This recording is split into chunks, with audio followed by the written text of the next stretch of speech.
जय हिंद। आप देख रहे हैं क्राइम स्टोरी। मेरा नाम है महेंद्र द्विवेदी। आज की सच्ची घटना में हम बात करेंगे कि एक माँ का दुलारा बेटा इकलौता, जो उस माँ ने उस अपने बेटे इकलौते बेटे को लंदन पढ़ने के लिए, विदेश पढ़ने के लिए भेजा, वही बेटा अपनी माँ की हत्या कर देता है। दरअसल ये पूरी सच्ची घटना हरियाणा के यमुनानगर की साठौरा थाना क्षेत्र के श्यामपुरा गांव की है, जहां पर कि जसवीर सिंह नाम के एक व्यक्ति होते हैं, जिनकी पत्नी का नाम बलजिंदर कौर होता है और उनकी उम्र होती है लगभग 45 साल के आसपास। उनका इकलौता बेटा एक दिन आता है और कहता है कि माँ, मुझे एक लड़की से बेइंतहा प्यार है और मैं शादी करूंगा तो उसी लड़की से करूंगा।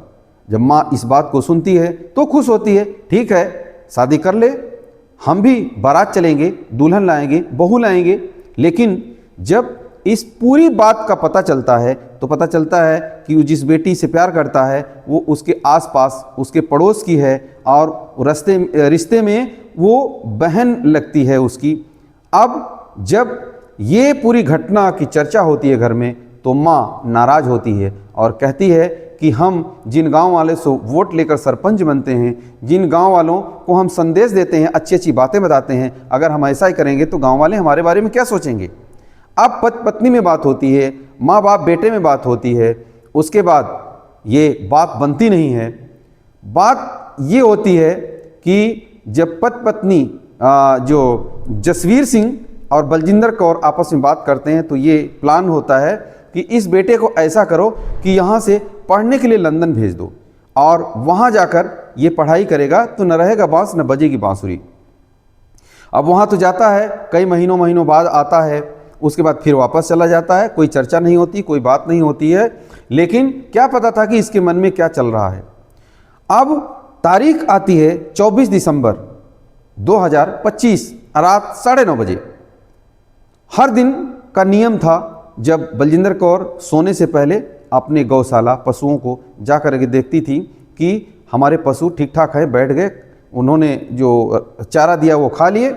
अब उस दिन भी जाती हैं 24 तारीख को, लेकिन वो वापस अपने कमरे में, घर में, चारपाई पर वापस नहीं आती हैं। थोड़ी देर बीतती है और उनके पति पीछे पीछे चले जाते हैं कि आखिर आई क्यों नहीं अभी तक।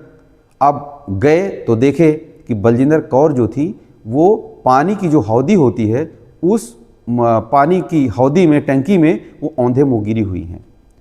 अब जब वो उनकी इस हालत को देखते हैं तो वहाँ वो बड़े तेजी चिल्लाने लगते हैं। बाकी अगल बगल के लोग जो हैं वो सब भाग करके आते हैं और उनको निकालते हैं। देखते हैं कि हालांकि ये किया इस प्रकार गया था कि उनकी मौत यानी दुर्घटना बस हुई है, लेकिन ये हत्या की गई थी।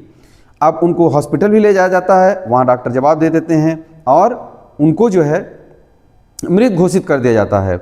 अब उसी में से कोई पुलिस को फ़ोन करता है।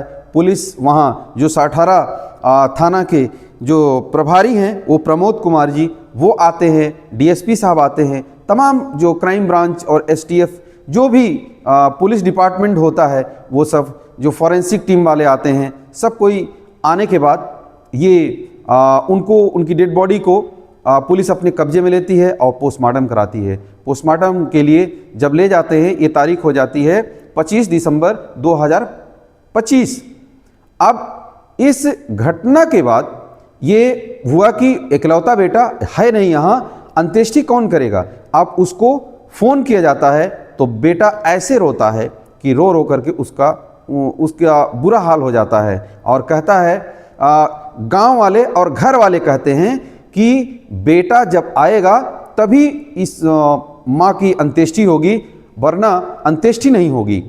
अब गांव वाले चिंता में पड़ गए, परेशान हो गए कि इतनी देर इंतज़ार कौन करेगा और उसको आने में समय लगा, क्योंकि वो लंदन में है तो इतना जल्दी तो आ नहीं पाएगा। अब जब ये बात उसको बताते हैं तो वो कहता है कि मैं जब आऊँगा तभी अंत्येष्टि होगी और मैं फ़ौरन आ रहा हूँ, मैं 24 घंटे के अंदर पहुँच जाऊँगा। अब ये बात हो जाती है 26 दिसंबर 2025 को। लोग एयरपोर्ट में पहुंच जाते हैं, उसके गांव के लोग उसको लेने के लिए। वो आता है रोते बिलखते, जब घर पहुंचता है तो वहाँ उसकी रो रो करके उसका बुरा हाल हो जाता है और गांव वाले भी जितने लोग थे सब भावुक हो जाते हैं कि आखिर माँ का इकलौता बेटा और माँ मर गई, अब बताओ ये बेटा कैसे रहेगा, अभी शादी भी नहीं हुई है। अब जब ये सारी बातें हो रही थी और उसकी अंत्येष्टि की तैयारी की जा रही थी बलजिंदर कौर जी की, और वो मुखाग्नि देता है, अंत्येष्टि होती है। उसके बाद पुलिस इस जांच में वहीं एक विधायक होती हैं और वो कहती हैं कि इसकी पूरी इंक्वायरी यानी गहनता से इसकी जांच होनी चाहिए, जिसका नाम होता है रेणुबाला। विधायक होती हैं, वो जो है एसपी साहब के पास जाती हैं और कहती हैं कि एसपी साहब इस पूरी घटना की एसआईटी यानी स्पेशल इन्वेस्टिगेशन की जाए कि आखिर ये इनकी मौत कैसे हुई। अब इसमें टीम बना दी जाती है। टीम में जो एसआईटी है उसमें डीएसपी आशीष चौधरी जी और CIA 1, CIA 2 और साठौरा थाना प्रभारी प्रमोद कुमार जी, इनकी पूरी टीम बनाई जाती है। अब ये लोग जो है उस पूरे इलाके के जितने सीसीटीवी कैमरे थे सबको छान मारते हैं। उस सीसीटीवी कैमरे में कुछ नहीं मिलता है और उस पूरे इलाके के जो मोबाइल फ़ोन होते हैं, जो उस दौरान फ़ोन चलाए गए थे कई हज़ारों की संख्या में, उस फ़ोन से भी कुछ नहीं मिलता है। तब जो वो एसपी साहब थे उन्होंने कहा कि ये बताइए कि आपके यानी नज़दीकी जो जितने भी लोग थे, उनके रिश्तेदार जितने भी अगल बगल के रहने वाले, उनकी पत्नी का जो जसवीर सिंह जी थे और बलजिंदर कौर, सबका फ़ोन सर्वेलेंस पर लगाया गया लेकिन कुछ मिलता नहीं है। अब वो कहते हैं कि ऐसा करो कि जो इनकी दुश्मनी किससे थी। अब गांव के लोग कहते हैं दुश्मनी इनकी किसी से नहीं थी, दुश्मनी एक ही आदमी से थी, वो था इनका बेटा, जो ये अकेला बेटा है। अब जो एसपी साहब थे उनको शक हो जाता है और कहते हैं कि अगर आप कहिए तो हम इसका नंबर भी सर्वेलेंस पर लगा देते हैं। बोले नहीं साहब, ये तो लंदन में था, अभी 26 तारीख को आया है, इसका नंबर सर्वेलेंस पर लगाकर आप क्या करेंगे। लेकिन उन्होंने माना नहीं और जब उसका सर्वेलेंस पर नंबर लगाया जाता है तो ये पूरी घटना का खुलासा हो जाता है कि वो लड़का जो इकलौता, वो 24 तारीख को हत्या होती है उसकी माँ की और वो 18 तारीख को ही लंदन से इंडिया में आ चुका था। और बाकायदे उसका एक दोस्त था, उसके दोस्त का नाम जो है उसके दोस्त का नाम होता है पंकज पूनिया।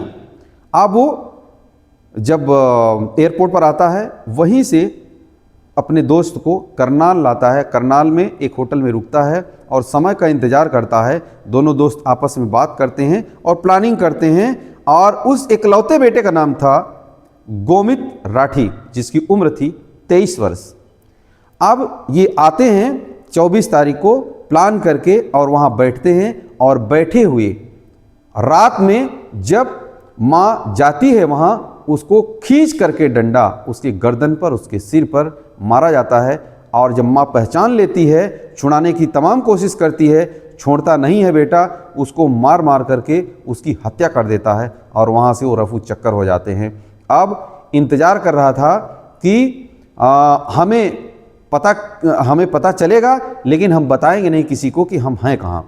अब जब ये पूरी घटना के बारे में उसको बताया जाता है कि भाई तुम यहाँ जब पूरा सर्वेलेंस पर मोबाइल रखा जाता है, जब पूरी घटना की जानकारी पुलिस जुटा लेती है। अब पहले तो बोल नहीं रहा था, बता नहीं रहा था, जैसे ही पुलिस ने अपना ठीक ठाक जो रूप होता है पुलिस का उसने अपनाया तो पूरी घटना के बारे में उसने बताना शुरू कर दिया। और उसने ये भी बताया कि मेरा जो दोस्त था पंकज चौधरी और जो गोमित राठी, उन दोनों ने मिलकर ही उस अपनी माँ की हत्या किया था। अब इस पूरी घटना का जब पता चलता है लोगों में तो पूरे इलाका ही नहीं, पूरा यमुनानगर नहीं, पूरा हरियाणा और जहाँ जहाँ के भी लोग इस बारे में सुनते हैं सबके रोंगटे खड़े हो जाते हैं। और कहते तो हैं लोग कि माता न कुमाता पुत्र कुपुत्र भले ही, तो माता कुमाता नहीं थी बल्कि पुत्र कुपुत्र हो गया।